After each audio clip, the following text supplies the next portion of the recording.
First మాట్లాడమంది డైలాగులు వస్తాయి రేపు ఉంది కదా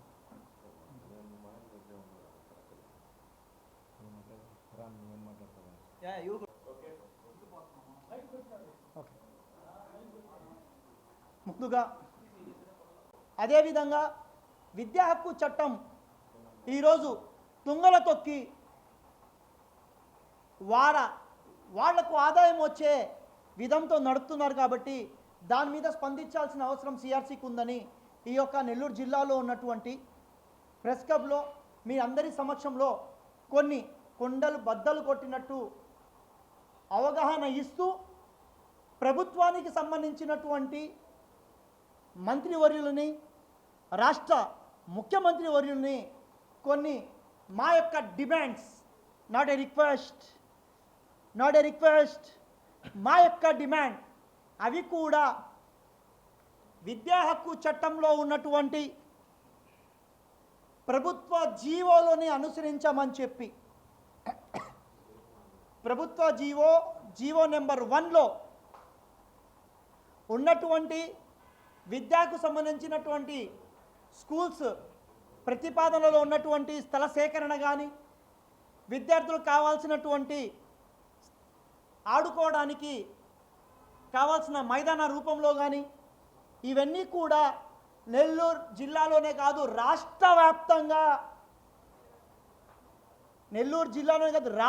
వ్యాప్తంగా తుంగలో తొక్కుతున్నటువంటి ఈరోజు యావత్ ప్రపంచవ్యాప్తంగా ఉన్నటువంటి రాజకీయ వ్యవస్థలో విద్యా వ్యవస్థకు సంబంధించిన వాళ్ళే రాజకీయ వ్యవస్థలో ఉన్నారు కాబట్టి ఈ యొక్క ప్రభుత్వం అనుసరించినటువంటి చట్టాన్ని తుంగలో తొక్కుతున్నారు కాబట్టి దాని మీద మాట్లాడాల్సిన అవసరం ఉంది. మాట్లాడుతున్నా విద్యార్థినులు చిన్నపిల్లలు 5వ తరగతి నుంచి 10వ తరగతి దాకా ఐఐటి జేఈ మెయిన్స్ అని చెప్పి నీట్ అని చెప్పి ముద్దు పేర్లు పెట్టి డబ్బులు దండుకుంటున్నారు అని మా కన్జ్యూమర్ కౌన్సిల్ దృష్టికి వచ్చింది కాబట్టి మేము స్పందించి రాష్ట్ర విద్యాశాఖ మార్చులైనటువంటి శ్రీ నారా లోకేష్ గారిని దీని మీద మీరు రాష్ట్ర వ్యాప్తంగా ఉన్నట్టు స్కూల్కి సంబంధించిన జీవోలను తెప్పించుకొని జీవో నెంబర్ 1లో ఉన్నటువంటి ఏ స్కూలు కూడా ఈ యొక్క జీవోల్ని అనుసరించకుండా ముద్దు పేర్లు పెట్టి పిల్లల్ని ఇబ్బంది పెట్టి వాళ్ళ ఆరోగ్యాన్ని నాశనం చేస్తూ విద్య అని ఉదయం 8 గంటలకి స్టార్ట్ చేసి సాయంత్రం 7 గంటల దాకా వాళ్ళని మానసిక శోభని గురి చేస్తూ ఐఐటి జేఈ మెయిన్స్ నీట్ అని చెప్పి గవర్నమెంట్లో ఉన్నటువంటి ఫీజులన్నీ పక్కన పెట్టి లక్షలు వెచ్చిస్తూ అర్జిస్తూ దండుకుంటున్నటువంటి విద్యా వ్యవస్థని నాశనం చేస్తున్నటువంటి రాజకీయ వ్యవస్థతోటి విద్యా వ్యవస్థ వ్యాపార వ్యవస్థ మార్చుకుంటున్నటువంటి వారు మీ పార్టీలో ఉన్నారు కాబట్టి మీకు విద్యా వ్యవస్థ మీద పట్టించుకోవడం లేదా అని నేను మిమ్మల్ని నారా లోకేష్ గారిని ప్రశ్నిస్తున్నా. సార్ నారా లోకేష్ గారు రీస్కూల్ ఓపెనింగ్ అవుతున్నాయి ముద్దు పేర్లతోటి 50,000 దగ్గర నుంచి 1.5 లక్ష దాకా దండుకుంటున్నారు. ఒక కన్జ్యూమర్ రైట్ కౌన్సిల్గా రూపాయి ఖర్చు పెట్టిన కన్జ్యూమర్ ఎవరైనా మా కన్జ్యూమర్ రైట్ కౌన్సిల్ వస్తుంది కాబట్టి వాళ్ళ తరపు నుంచి నేను డిమాండ్ చేసి అడుగుతున్నా, ఈ స్కూల్స్ రీఓపెన్ అయ్యే లోపల ముద్దు పేర్లు ఉన్నటువంటి బోర్డుని తొలగించి రోజువారీ తినే కందిపప్పు టమాటాల మీద ఎంఆర్పి ధరలు ఉంటాయి కానీ అయ్యా జీవితాలు బాగుపరచడానికి నేర్చుకున్నటువంటి నేటి బాలులే రేపటి పౌరులు అన్నటువంటి విద్యకు సంబంధించినటువంటి స్కూల్స్లో ఎందుకు గవర్నమెంట్ సంబంధించిన ఫీజులు కనబట్టలేదని నేను అడుగుతున్నా. నేను అడుగుతున్నా, మీరు అంటారేమో ఒలింపియాడ్లో ఈ శిక్షణ ఇవ్వాలని. ఎస్, కొన్ని సిబిఎస్ఈ స్కూల్ సంబంధించినటువంటి ఒలింపియాడ్లో అది వాటి రకంగా పోయిన జీవోలో ఏముంది అంటే, ఆ విద్యార్థులకి, ఇంట్రెస్ట్ ఉన్న విద్యార్థులకి మీరు చదువు చెప్పండే కానీ దానికి కూడా డబ్బులు తీసుకోవద్దు అంటే, ఈరోజు స్కూల్ యూనిఫాముల దగ్గర నుంచి పిల్లలు ఐఐటి అసలు 5th to 10th క్లాస్ అనా?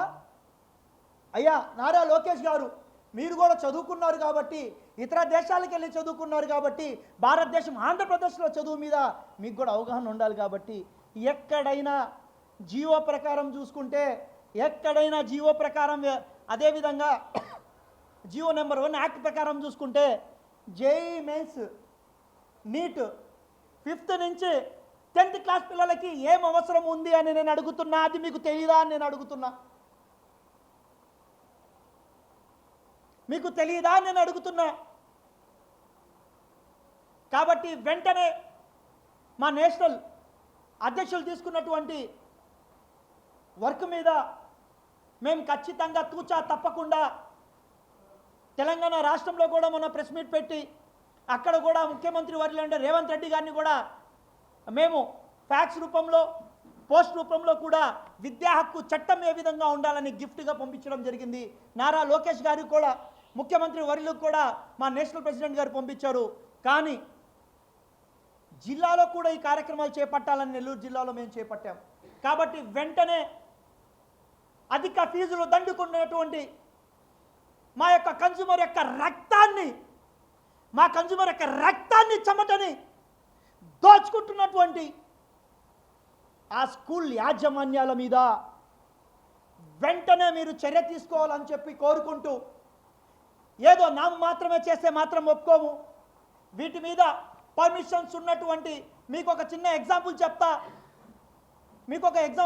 అండి. ఈరోజు మీరు అందరూ చూడండి, స్కూల్స్ పిల్లకాయలకి పాస్ అయిన సర్టిఫికేట్స్లో కానీ, ట్రాన్స్ఫర్ అయిన సర్టిఫికేట్లో కానీ ఆ యొక్క school, high school English medium ఉంటుంది. కానీ మా దగ్గర డబ్బులు దండుకున్నప్పుడు జేఈ మెయిన్స్ అని, నీట్ అని ఎందుకు ఆ సర్టిఫికేట్లో కనబట్టలేదా అని నేను క్వశ్చన్ చేస్తున్నా. విద్యార్థులకి మానసిక శోభని అందిస్తూ ఆ యొక్క పిల్లలకి అవసరం లేని చదువుని రుద్దుతూ ఆత్మహత్యలకి దారి తీస్తున్నటువంటి, అలాంటి ధనమే ధ్యేయంగా పనిచేస్తున్నటువంటి పాఠశాలల మీద మీరు సరైన నిర్ణయం తీసుకొని ఆ యొక్క కన్జ్యూమర్స్ అందరికీ సరైన న్యాయం చేయాలని కోరుకుంటూ, వెంటనే స్పందించకపోతే రాష్ట్ర వ్యాప్తంగా అవగాహన సదస్సులను ఏర్పాటు చేసి, సిగ్నేచర్స్ క్యాంపెయినింగ్ని ఏర్పాటు చేసి, ఈ జీవోల్ని మొత్తం తీసుకొని కోర్టుకెళ్ళడానికి కూడా వెనకడుగైతే మాత్రం కన్జ్యూమర్ రైట్ కౌన్సిల్ లేదని చెప్పేసి నారా లోకేష్ గారిని, మంత్రివర్యులైనటువంటి శ్రీ నారా చంద్రబాబు నాయుడు గారిని నేను కోరుకుంటూ, ఈ యొక్క వాయిస్ కన్జ్యూమర్ రైట్ కౌన్సిలే కాదు, చాలా విద్యార్థి సంఘాలు ఉన్నాయి, చాలా మానవ హక్కుల సంఘాలు అన్నీ ఉన్నాయి. కాబట్టి కలిసి కట్టుగా పోరాడదాం. ఈ యొక్క ఉద్యమం అనేది మనం ఈ యొక్క తల్లిదండ్రులకి, బిడ్డలకి ఒక గిఫ్ట్గా ఇవ్వాలని కోరుకుంటున్నా. ఈ అవకాశం ఇచ్చినటువంటి ప్రతి ఒక్కరికి కూడా ధన్యవాదాలు తెలుపు. అందరికీ నమస్కారం. నా పేరు Ashfaq Hasan, consumer right council జిల్లా అధ్యక్షుడిని. ఈరోజు మనం ఈ ప్రెస్ క్లబ్లో చేరడానికి ఒక కారణం ఉంది. అదేమిటంటే, విద్యారంగాన్నే వ్యాపారంగా మార్చి డబ్బులు లక్షలకు లక్షలు ఫీజు వసూలు చేస్తున్న ఒక చీడపురుగు లాంటి విద్యా సంస్థని సరిదిద్దే ప్రయత్నం. ఈ ప్రయత్నంలో ఈరోజు మనం ఈ జీవో ఏదైతే ఉందో, ఈ జీవోలో ఏమేమి నామ్స్ ఉన్నాయో అయ్యే నామ్స్ ప్రకారంగా ప్రతి విద్యా సంస్థ పనిచేయాలని, అలాగే డిస్ట్రిక్ట్ ఎడ్యుకేషనల్ ఆఫీసర్ కూడా దీని మీద చర్యలు తీసుకోవాలని. చర్యలు అంటే చిన్న చిన్న చర్యలండి. ఎన్ని స్కూళ్ళు ఈ నామ్స్ని ఫాలో అవుతున్నాయి, ఒక ఫైర్కి సంబంధించి సేఫ్టీ ఏమాత్రం తీసుకుంటున్నారు? యాక్చువల్గా దీంట్లో తీసుకుంటే తమ స్కూల్ ఎదురుగా జీబ్రా క్రాసింగ్ కూడా స్కూల్ తమ ఖర్చు పెట్టుకొని తమ సొంత నిధులతో ఒక జీబ్రా క్రాసింగ్ని ఏర్పాటు చేయాలా? ఎన్ని బండ్లకి ఫిట్నెస్ సర్టిఫికేట్లు కరెక్ట్గా ఉన్నాయి? ఎన్ని స్కూళ్ళలో చదివించే ఏ అధ్యాపకులు అయితే ఉన్నారో వాళ్ళందరి దగ్గర బీఈడి సర్టిఫికేట్ ఉంది? వీటన్నిటి మీద ఒక అవగాహన సదస్సు ఏర్పాటు చేస్తున్నాం, సిగ్నేచర్ క్యాంపెయిన్ చేస్తాం. అలాగే మనం డిస్ట్రిక్ట్ కలెక్టర్ గారితో, డిస్ట్రిక్ట్ ఎడ్యుకేషనల్ ఆఫీసర్ గారితో వాళ్ళందరితో దీని గురించి ఒక చర్చ పెట్టుకొని చర్చిస్తాం. దాని తర్వాత వాళ్ళతో కలిసి ఈ స్కూళ్ళ మీద ఏదైతే దండయాత్ర ఉందో ఆ దండయాత్ర చేయడానికైనా సరే వెనకాడమని చెప్పేసి ఈ కన్జ్యూమర్ రైట్ కౌన్సిల్ తరపున నేను మీ అందరికీ తెలియజేస్తున్నాను.